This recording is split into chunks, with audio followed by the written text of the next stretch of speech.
Bonjour, mon nom est Francis Hubert. L'objet de cette vidéo est un enseignement sur le don des langues, appelé de façon péjorative par certains la glossolalie. En effet, de nombreuses personnes sont surprises lorsqu'elles rentrent dans une église type Assemblée de Dieu ou charismatique, évangélique charismatique, d'entendre de si nombreuses personnes qui parlent en langue. Et la question qui revient incessamment est la suivante: est-ce que ce don est donné par Dieu? Est-ce qu'il est donné par le diable? Qu'en est-il réellement? Il semble qu'il y ait là un prodige. Qu'en est-il réellement? Alors nous allons essayer d'examiner ensemble cet aspect, le don des langues, et voir ce qu'il en est à l'aide des principes de la parole de Dieu. Comprenons tout d'abord que le but de cette vidéo n'est pas de s'opposer à l'action du Saint-Esprit. Nous croyons à cette action et nous ne voulons pas en aucune manière nous opposer au don du Saint-Esprit, mais nous sommes obligés de soulever cette question car la parole de Dieu nous met en garde contre certains imposteurs qui viendraient à la fin des temps disant « Seigneur, Seigneur, n'avons-nous pas prophétisé en ton nom? N'avons-nous pas fait de nombreuses œuvres de miracles en ton nom ?»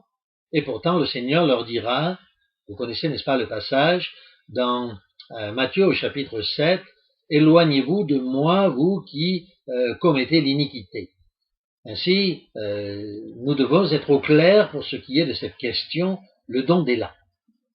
Pour répondre à cette question concernant le don des langues, nous allons devoir nous reporter 2000 ans en arrière à l'époque des apôtres. Car en effet, l'apôtre Paul écrit des conseils concernant les dons charismatiques, conseils qu'il mentionne dans sa parole et qui sont bien sûr tout d'abord écrits à l'attention de l'Église du premier siècle, même si aujourd'hui la parole de Dieu est toujours vivante. Et ensemble, nous examinerons 4 points mentionnés dans la première lettre qu'il écrivit aux Corinthiens au chapitre 14. Donc je vous propose de prendre votre Bible avec moi et d'examiner ce passage de Paul aux Corinthiens chapitre 14 et particulièrement donc les 4 points que je viens d'énumérer. Nous lirons tout d'abord les versets 6 à 9. Ici, l'apôtre Paul nous dit « Et maintenant, frères, supposons que je vienne chez vous et vous parle en langue. En quoi vous serais-je utile?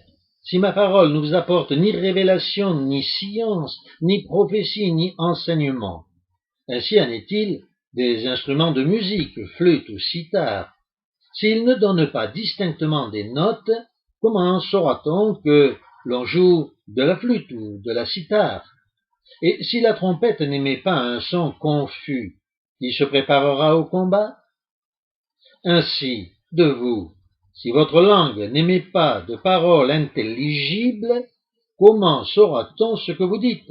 Vous parlerez en l'air. » Le premier point est donc le suivant, à savoir que si l'on parle en langue, mais qu'il n'y a pas de traducteur, on parle en l'air. N'est-ce pas, très honnêtement, ce qui se passe dans beaucoup d'églises des assemblées de Dieu? Les uns parlent en langue, sur la droite ou sur la gauche, nombreux en fait ceux qui parlent en langue, alors qu'il n'y a pas réellement de traducteur. L'apôtre Paul est clair sur cette question. Si le son est indistinct, on parle en l'air. Très honnêtement, n'est-ce pas ce qui se passe encore une fois dans ces assemblées? Ne parle-t-on pas en l'air la plupart du temps? Le deuxième point est mentionné dans 1 Corinthiens, toujours chapitre 14, cette fois le verset 19. Il est écrit ici, mais dans l'assemblée, j'aime mieux dire 5 paroles avec mon intelligence pour instruire aussi les autres que 10 000 en langue. L'apôtre Paul, notre modèle, nous fait comprendre qu'il est préférable de dire 5 paroles avec intelligence que 10 000 en langue. Là encore, n'est-ce pas le contraire que l'on voit dans ces églises des assemblées de Dieu?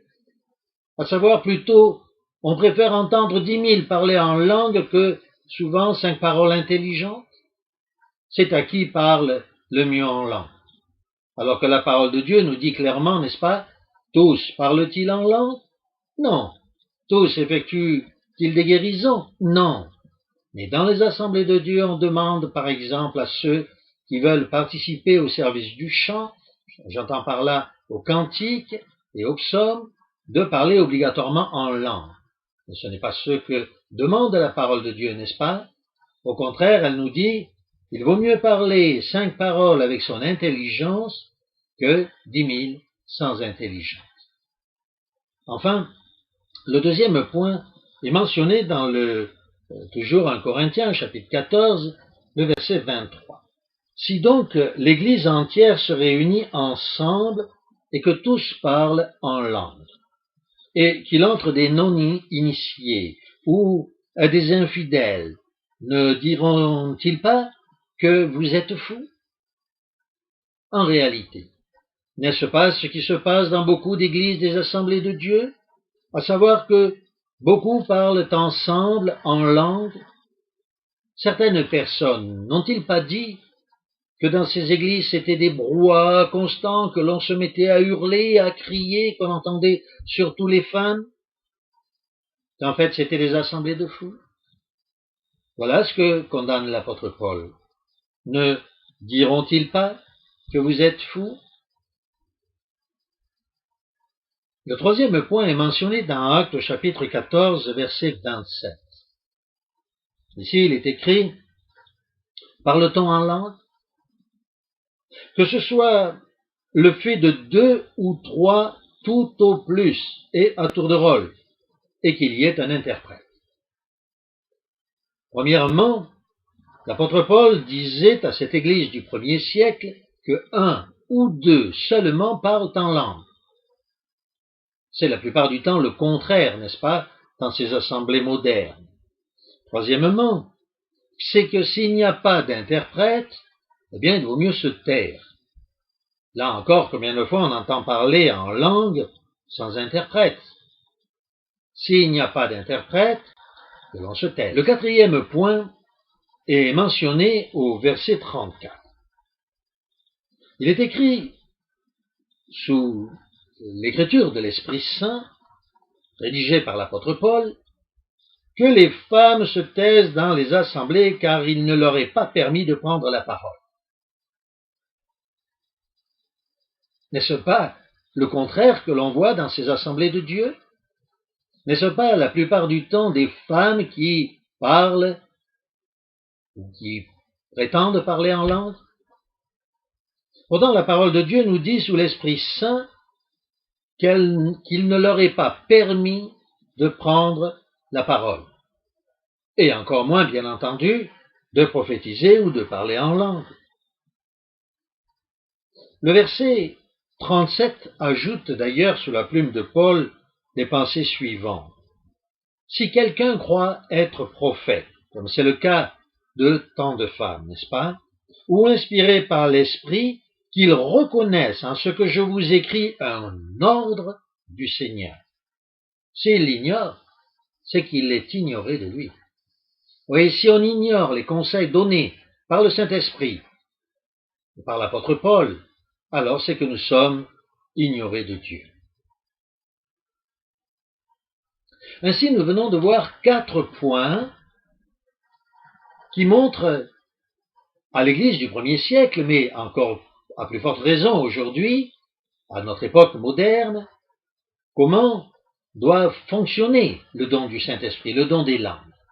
À savoir qu'un ou deux seulement doit parler en langue, que la compréhension doit être donnée à chacun par l'interprétation, que sinon il faut se taire, que si l'on parle tous ensemble, on peut être considéré, et l'on sera à juste considéré comme une église de folie, et enfin, que les femmes doivent se taire dans l'assemblée chrétienne. Cela ne répond toutefois pas totalement à la question concernant l'origine du don des langues, dont j'ai promis de vous révéler l'origine. Est-ce un don de Dieu? Est-ce un don du diable? La réalité est bien plus simple que cela. c'est tout simplement une imitation humaine. Et je vais vous démontrer tout de suite la réalité de mon propos. Nous avons, il y a quelque temps, fait à plusieurs une expérience où nous avons interrogé des personnes chrétiennes ou non, et nous avons proposé le scénario suivant. Nous leur avons dit, voilà, nous allons faire un film. Ils étaient au courant, bien entendu, qu'il ne s'agissait pas d'un film réel, mais d'une mise en scène. Et dans ce film, certains vont jouer le rôle des Américains, à l'époque des westerns, donc le rôle du colonel Custer, et toi, tu joueras le rôle de l'Indien. Donc, le général Custer s'exprimera en anglais, ce qui est facile, n'est-ce pas, pour n'importe qui, et toi, tu t'exprimeras en indien. Alors, bien entendu, la personne répondait à chaque fois, mais je ne parle pas l'indien, comment vais-je faire? Eh bien, tu diras n'importe quoi et le spectateur aura l'impression que tu parles indien. Et chaque fois, le système fonctionnait parfaitement. Le pseudo-général Custer s'exprimait en anglais et notre faux indien s'exprimait dans une langue qui ne correspondait à rien du tout. Il disait n'importe quoi et on pouvait avoir l'impression qu'il s'exprimait, bien entendu, en la langue que l'on désirait, et y compris pour cette scénette en indien. Eh bien, la plupart du temps, n'est-ce pas, dans ces églises évangéliques, le pasteur pousse l'adepte, le nouvel adepte, désireux de parler en langue en lui disant « Dis n'importe quoi et tu verras, cela va venir. Dis n'importe quoi et tu parleras en langue. » La réalité, c'est que ces adeptes disent effectivement n'importe quoi et continuent tout au long de leur vie à dire n'importe quoi, pensant qu'ils parlent en langue sous la communication du Saint-Esprit. Quelle stupidité, n'est-ce pas? Vous pensez peut-être que, à cet instant, c'est moi qui dis n'importe quoi, et que peut-être je ne sais pas ce que je raconte. Eh bien, sachez que déjà au 1er siècle, à l'époque des apôtres, il en était déjà ainsi. Il y avait le véritable don des langues et l'imitation du don des langues. Je vous propose d'ailleurs la lecture très brève d'un ouvrage qui a été écrit par Irénée, un des tout premiers pères de l'Église, d'un faux pasteur, n'est-ce pas, déjà à son époque un pasteur hérétique, et il dit ceci, « Voici que la grâce est descendue sur toi. » Il s'adresse à une femme, n'est-ce pas, qui désire prophétiser. Donc voici que la grâce est descendue sur toi. Ouvre la bouche et prophétise. La femme de répondre alors, je n'ai jamais prophétisé et je ne sais pas prophétiser. Mais lui, faisant de nouvelles invocations, destinées à stupéfier sa victime, lui dit, ouvre la bouche et dis n'importe quoi et tu prophétiseras. Irénée continue en disant, et elle, sottement enorgueillie par ses paroles et l'âme tout enflammée à l'idée qu'elle va prophétiser, sent son cœur bondir, beaucoup plus que de raison. Elle s'enhardit et se met à proférer toutes les niaiseries qui lui viennent à la pensée, sottement et effrontément, échauffée qu'elle est par un vain esprit. Comme l'a dit un homme supérieur à nous à propos des gens de cette sorte, elle est audacieuse et impudente l'âme qu'échauffe une vaine vapeur. À partir de ce moment, cette femme se prend pour une prophétesse.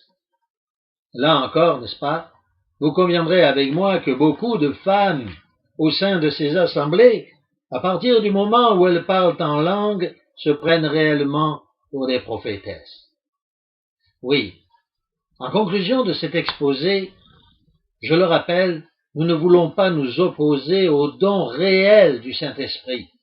Si quelqu'un parle réellement en langue, l'apôtre Paul nous dit, n'empêchez pas de parler en langue. Mais nous devons nous méfier, comme toujours, des imitations. Ces églises d'assemblée de Dieu sont la plupart du temps des églises d'imitation, et particulièrement dans le cadre du don des langues. Veillez à ne pas devenir vous-même un chrétien d'imitation.